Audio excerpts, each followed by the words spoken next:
West Ham's training ground. What the hell is going on with West Ham's training ground? We've had Tony Carr on this channel. We have had Harry Redknapp on this channel. They all say the same thing.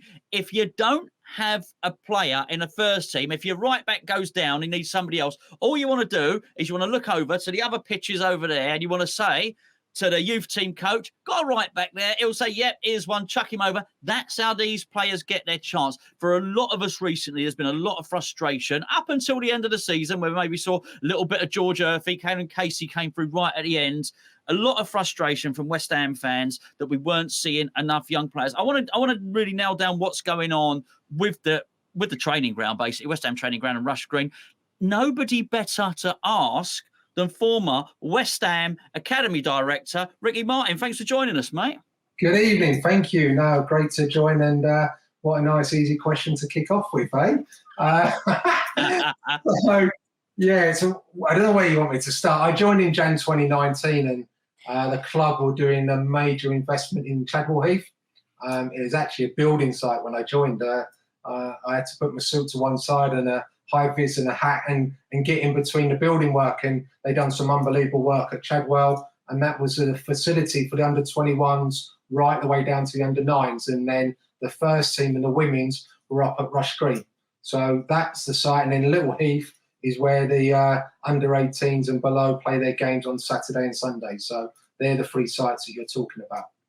Do you think it would be, first of all, I mean, mentioning the under-18s at Little Heath, how much of a hindrance is it to start off with? And we'll talk about your time at West Ham, which is very, very recent, so you can give us some really up-to-date stuff on this. How much of a hindrance is it having three training grounds? Surely it can't be ideal, surely. No, it is not ideal, and you look to develop and have maybe one big site or at best two.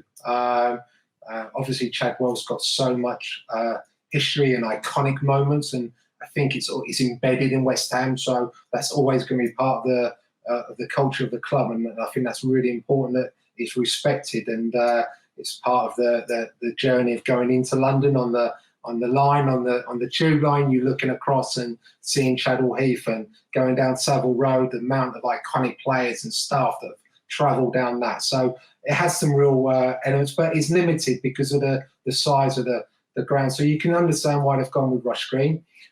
During my tenure, there was some changes made, and the club is open. The club is looking to evolve. And one thing that we did was we moved the under-21s from Chadwell up to Rush Green, so they're permanently based at Rush Green. So they're training side by side with the first team, and that happened in 2020. And the women's team moved the opposite direction. They moved from Rush Green to Chadwell, and that gave them a little bit more identity. Really important for them because they were coming in the afternoon and they wanted to train in the mornings, and there was a bit of a clash because of the site at Rush Green. So it was really a win-win for all parties because the under-21s were travelling from Chadwell up to Rush Green. It's not far. We know it's not from a mileage point of view, but you can take 5 minutes or you can take 5 hours sometimes getting around the corner. So if you're travelling, you don't want the players doing that. So 21's based at Rush Green. That was certainly, and there's been evidence of why that's been so important because you're right, there is times where players can't train in the morning or they don't report in well, and you want to quickly adapt to squad and you want to bring some players over maybe during the training session, maybe not at the beginning. So the 21s now train side by side with the first team. And you can also see where that's benefited from a staffing point of view with Mark Robson going across now. So you see he's been the under-21 coach, training alongside the first team, and now he's been working with the first team staff. So it's not just benefiting by players, like I said before, it's also benefiting staff as well. So I think that's now in place. I do believe they're going to invest in the facilities at Rush Green, and they're going to look, there've been some planning permission and some buildings being drawn up and getting ready, and hopefully that day will come around very soon because it's got a show pitch. They've got the stadium pitch there where the 21s play their games and the under-18s can play there sometimes as well. But that's really the dynamics of the sites at the moment. Yeah, for those of you that haven't been, and listen, I've not been there for 3 or 4 years, but just as you go in, on the right hand side, there seems to be quite a big area. There's like a big gravelly car park. Then there's some porta cabins and whatnot before you get to the little stadium section. There is room there, isn't there, for expansion, and they can have more pitches there. Do you you say the under 21s are training on there? So alongside, so are they training at the same time as the first team? They are. They mirror. They're in the same days. They're in the same times. Their program replicates the first team. The under 18s are then different. They're away at Chadwell, but any under 18 players that move up, so the players that are making that progression from the under 18s to the 21s, they then move across, and then they just base themselves out at Rush Green. So there's a real seamless now transition between the academy and the first team, because what it was, the academy and the first team were two islands. They've now kind of merged them together, and that makes that pathway a lot smoother. Well, I think we owe you a debt of thanks then, really, quite frankly, Red, because I was certainly, even before doing this video, I very much approached doing this video. I was going to have a whinge about it. It didn't happen. I wasn't aware that it had happened. I thought it was my idea. It's clearly your idea first, so I can't steal your thunder. So we owe you a real debt of gratitude for that. It wasn't easy, I've got to say. Wasn't it? Tell us. Because everyone gets used, because the 21s were the oldest team at Chadwell. They had the best changing room. They trained there, and they were the oldest team. And it's like anything from you're changing from a junior to a high school, and you start in the team. So you move across. The women's team coming across as well was a challenge. With the fact that it was a group and an area that was developing and growing. And I had some really great conversations with Jack Sullivan at the time, that was heading up. He was the general manager at the time, and we really, like, through a collaboration, working together, could really see the benefits of it. So why it was challenging, it's different, because like anything in life, we don't like change. We all like the things how we are, but it just meant that the 21 staff reported into Rush Green rather than Chadwell. But if they saw a brand new building going up and lovely offices, they were going in at the time into maybe porta cabins or something not as good as at Chadwell. But that's evolving, and that, like we said, that new building will come, and the sites will then be fit for purpose for all the teams from under 9s right the way through to the first team. So you were there from 2019 to 2022. So you've been academy director under David Moyes. Yeah. So you'll have worked with him. I take it he was. He must have been receptive to this. He must have thought it was a good move at the time, with the under 21s being there as well. He was really supportive of it. So when I joined, it was Pellegrini. Manuel was the manager, and I mainly dealt with Enzo. Enzo was my kind of connection. It was obviously great to see what Enzo's done at Leicester, and I still stay in contact with Enzo. But he was my main go-to person between academy and first team. And then when David Moyes came in, he wanted the contact with him directly. So I used to go over and see him most days and speak to him and his coaching staff, and Paul Nevin, and obviously Alan Irvine at the time when he was first there, and then Stuart Pearce, and then Mark Warburton, and then, like I said earlier, Mark Robson. I brought Mark, came in as the under 21 and worked with Steve Potts, and it was great to see recently Mark's made that transition across to the first team. So that's really that connection that's really important. How often did you feel that, in real terms, that maybe David Moyes and his coaching, first team coaching staff had eyes onto the under 21 team when they were training, to give them a chance to impress? Yeah, the facilities there at Rush Green, the pitches are really close, so they're constantly always watching and looking across. I must give credit here to Kevin Nolan. He really took that role on, and he was the one that would come over on a daily basis and talk to the under 21 staff and myself and the players, and tell them who's going where, who's coming across, who's getting ready for this European game, because the squad's got bigger, and sometimes a rotation happened when we were doing really well, and David wanted to not ensure that everyone travelled and things like that. So we talked about them games and type of games, and Kevin would be that conduit between both sides and both teams. But constantly the manager and his first team staff would walk across and watch the under 21s train if there was an overlap or a different period of the training. Yeah, yeah, fascinating. It is good to hear. The thing is, we don't ever get to hear this stuff, so it's really interesting to hear that there. Just two things before we let you go, and we really appreciate your time. If you absolutely want to hear more from Ricky, we've done a whole video. Before we did this, we've just gone and done 45, 50 minutes. We've been very generous with his time over on Patreon, which, as you know, is our third Hammers Chat channel. The link's in the description below, patreon.com/Hammers Chat. Check it out. We've got a 7-day free trial at the moment. Go and check it out. If you don't like it, you don't have to carry on with it, but we think it's really, really good value, and we bring you lots of interviews like this, not just with Ricky. As I say, we've had Tony Carr on, one of Ricky's former colleagues. I've had Mark Phillips on, of course, loads and loads of people. We think it's a really, really great third channel, and it allows us to upload daily videos on both of these channels. Ricky, you were Dynamo Zagreb. We spoke about it earlier, and you were obviously academy director at that time. Just talk us through, just tell us what that was like, because we'd obviously got through in the group in Europe, and then obviously David Moyes, Kevin Nolan made the decision to play the youngsters.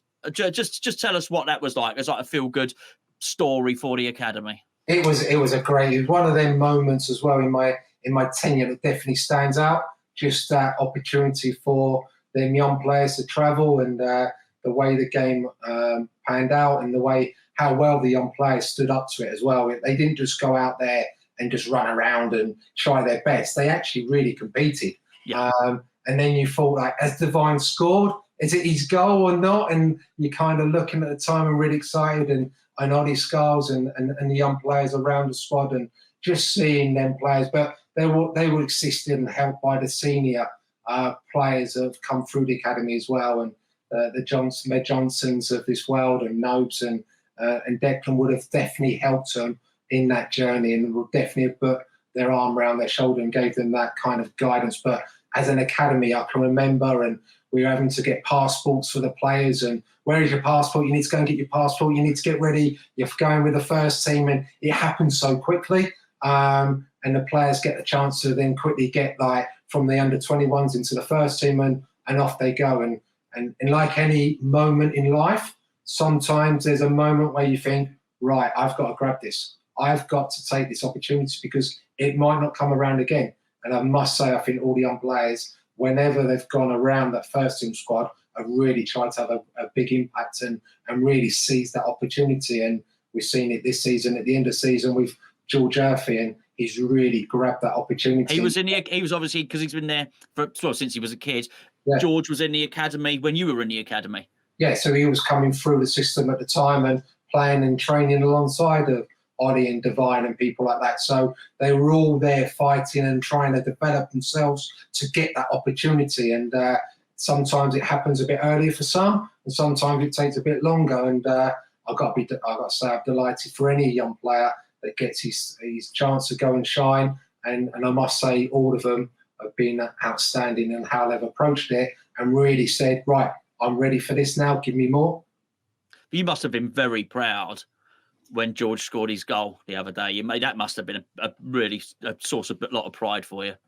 Yeah, you look back and you know that you spent some time in his company. You know, you spent some time in his formative years of growing up and leaving school and coming into the youth team and wearing his suit on induction day and coming into the building, and all them kind of moments you've seen him develop and grow, and then you see him fulfill in the youth team environment and be part of that FA Youth Cup winning squad, and how well they done there. And that would certainly help him for that preparation. And that's what we talked about earlier about EPPP. That's why it's all about providing them players, so that when he goes and steps onto the first team arena, it's not the first time he's playing against a man. He's playing against senior football. He's already had that exposure in the Papa John's or in the International Cup. And that's not the first time. And I can remember once to a young 15, 16-year-old speaking to him about playing Rush Green under floodlights. He said, I've never played under floodlights. And you think, yeah, probably not, because you play Saturday morning, Sunday morning, or and now all of a sudden you're putting them in a... So imagine if their debut was at London Stadium on a midweek game. Like, they've never played under floodlights. So that environment, you've got to try and help them prepare for that. So you're looking at all the different elements. So any young player is a really special moment. And full credit to everyone in the academy for what they've done to enable them players to come through. Well, listen, mate. I mean, you were very complimentary about all the coaches and all the staff at the academy in the video and in the past hour that we've spent together.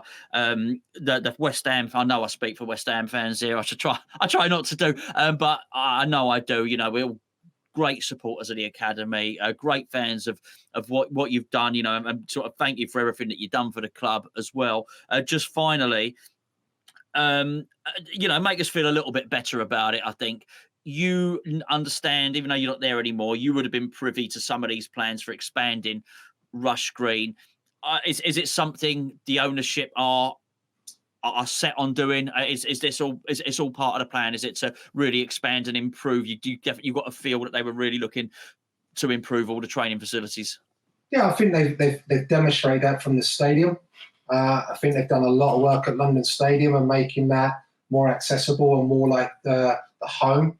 For West Ham, they've done that. They've tried very hard, and that was, I know there was some challenging times just as I was joining at the time, around that 2019. That was still a time when they were like embedding and still having, and when I left in November 2022, you felt already that the stadium was a different ground. It was a different environment. So I think it's about prioritising different things at different times. I think Rush Green is next on the agenda, and, right, okay.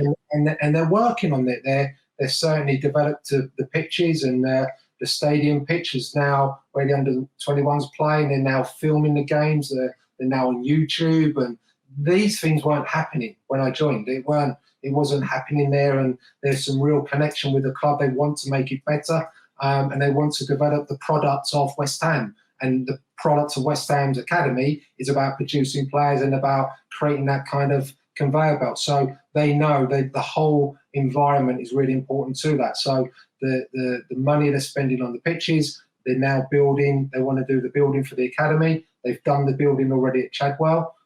So yeah, I really see this as exciting times, and I think it's going to continue to grow. Oh, no, it's great, mate. Well, listen, join us on the other video. Go and check it out over on Patreon. If you just use your 7-day trial, go and check that out over on Patreon. A really interesting insight into the academy. Certainly, it's far bigger than I thought it was, particularly when we started going into different staff members and people like this. Ricky, you've been an absolute gent, mate. Thank you so much. I really appreciate your time. Best of luck in your career, mate. Brilliant. Up the hammers.